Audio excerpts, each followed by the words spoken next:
Or with an 11 breaking news alert, we are hearing from former President Trump's team about a lawsuit just filed today trying to prevent him from appearing on the ballot in Colorado. A Washington-based advocacy group filed that suit against Colorado's Secretary of State. They say they believe the former president incited the events on January 6th, which they say is a violation of the U.S. Constitution.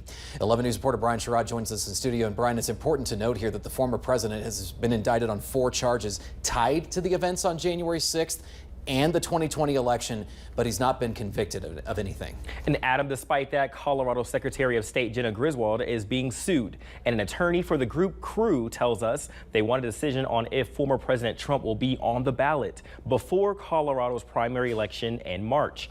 An attorney for Crew tells us the suit is filed on behalf of 6 Republicans and unaffiliated Colorado voters. The group claims Griswold must immediately disqualify former President Trump from the Colorado ballot.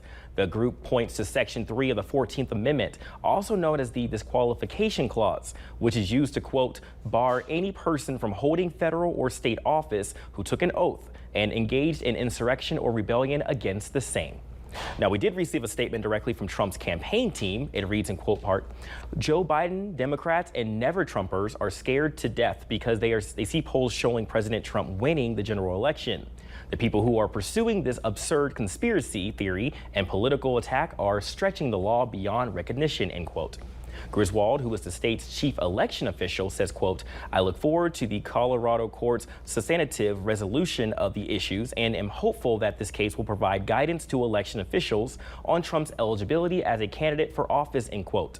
Now, I spoke with a University of Colorado Boulder professor today who explains what this lawsuit could mean for Colorado voters. Removing former President Trump from the ballot will disenfranchise hundreds of thousands of voters in Colorado who would prefer for him to be their candidate. So the stakes are very high. The secretary, of course, does not want to disenfranchise voters. Her entire job is to enfranchise voters and get people to turn out. The former president pleaded not guilty to federal criminal charges allegedly tied to January 6th last month. For now, a judge has set March 4th as a trial date, one day before Colorado's primary on March 5th. Adam, back to you. And that's in the federal case. All right, Brian, something we'll follow.